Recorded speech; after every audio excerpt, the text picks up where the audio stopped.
Okay, it's June.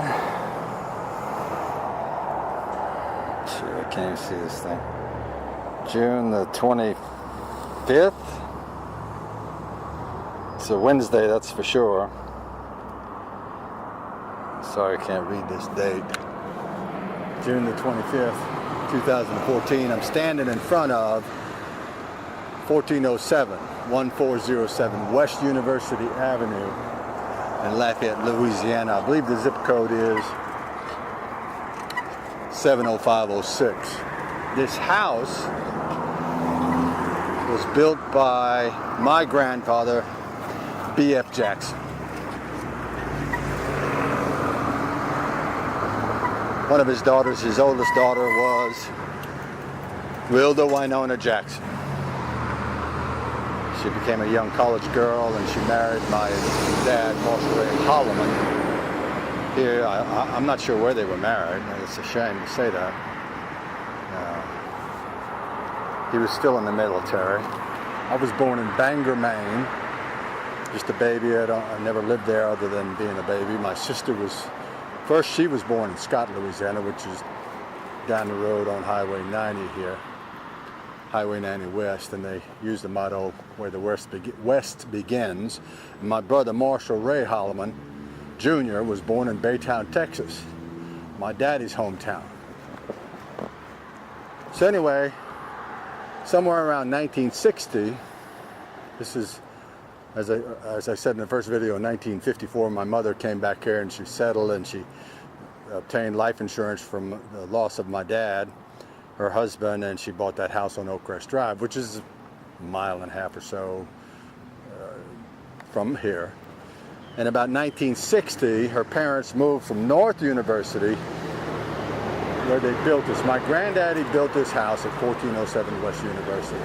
And you may not be able to see the signs in it, but my stepfather, that's a blended family thing, has a for sale sign on it. And my nephew, my sister's son, youngest son, the oldest son is deceased. If you listen to the video again, it makes sense of all this stuff, but I'm doing the best that I can. Is that I remember as a child, there's an elementary school, a middle school, right over here a block away that I went to the 7th and 8th grade to. And my granddaddy was building this house. And he was the contractor and he did a lot of work, but he contracted the house. And I, as a child, used to run around the construction site, waiting for my mother or whatever it is I was doing, or I was going to ride my bicycle home, or I was just visiting my grandparents. At least my granddad is building it. Walking through the studs of that house, very solidly built house. He wanted a house, and these grandparents, who had like 6 grandchildren, built a 3-bedroom, 2-bath house. Now you know they wanted their children to be there. Now, one of the attitudes my mother had is that she did not want to get rid of houses. She didn't want to get rid of her home. That's why she kept the house on Oakcrest Drive. And she inherited this house. This house was inherited when my grandmother died about 1971. Big Mama we called her. See, I'm going to take these sunglasses off, and I also want you to show you why in South Louisiana it's good to wear a hat, especially if you're a bald old man, and a wide brim hat. And this kind of helps the sweat. But what you saw me ride up on is my main mode of transportation other than mass transit. Very conservative man. I think I got that from my father, who was the POW for 3 years with the Japanese, held by the Japanese. Now that house, as an inheritance, went to my mother. And to this day, I just assumed it was their property. And it may not even be my stepfather's property, at least legally. It may be my mother's inheritance, as I'm going to look into that. I'm going to remind you that I'm in these circumstances. Number one, I'm in these circumstances because my stepfather and my nephew are committing fraud against myself and my sister. And right now I have a nonprofit attorney from Acadiana Legal Services, and I'm very happy to have that. I begin to find support around me. And I can tell you it's really good to have support, even if they just kind of pat you on the shoulder.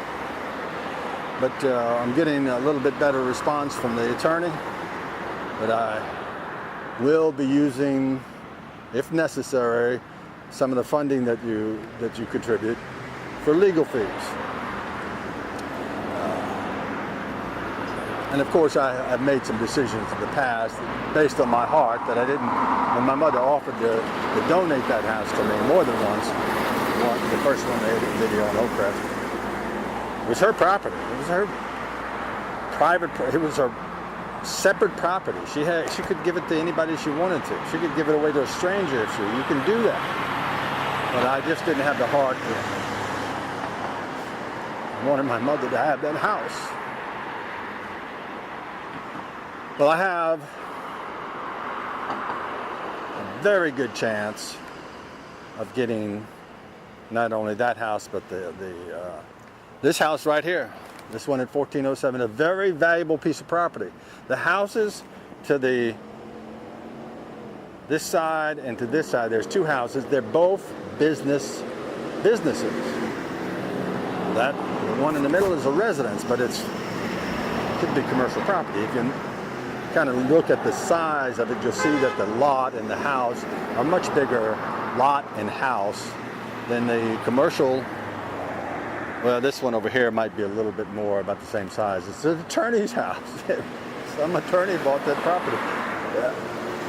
And it makes sense because you see the traffic that's here. It's very busy.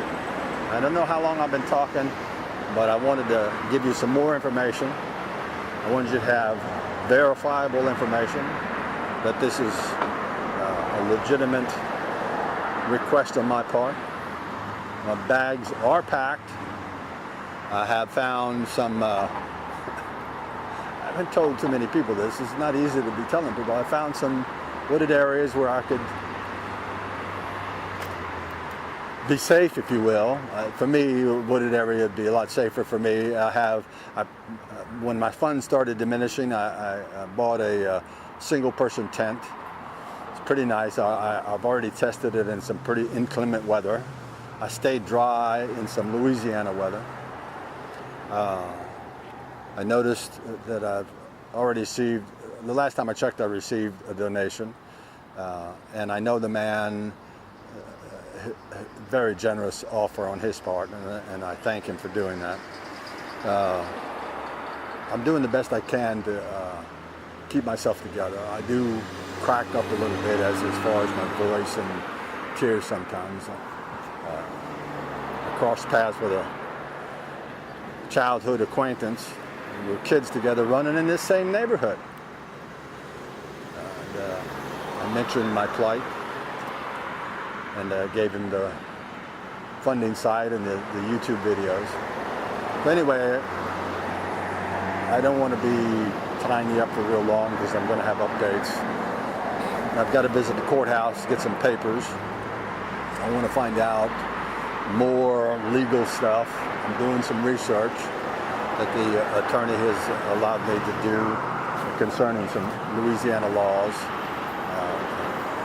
and the actions that my family has taken against me. So far, in approximately a dozen times that I've talked to individuals about my situation, they're astonished that family could do this. And my stepfather was married to my mother for 40 years, and he's just dumping this property. He doesn't have anybody by blood for it to be inherited from. I'm not sure what he's going to do with the money because there would be significant money, let alone his Social Security, which now, because of my choices, I have little or nothing. I'm looking into that as a resource. So, what are you going to do with all that cash? I don't know that he needs that kind of cash for retirement. So by dumping this estate, this property, he disinherits my mother's grandchildren as well as her children. Just forget about grandchildren and great-grandchildren. one of the things I'm considering is if I can get a hold of this property, I will create a trust. I will create a trust, and that trust, Louisiana is the best I know, you can't dump that. So that's something that, you know, if you're a viewer, you need to consider. Okay, I said I was going to shut up. Thank you for what you can do, the donations, the contributions, the messages that you might leave. And I'll give you more updates as I can. I don't know how long I can keep doing videos. It's a consuming resource, but I have to do something. Thank you very much.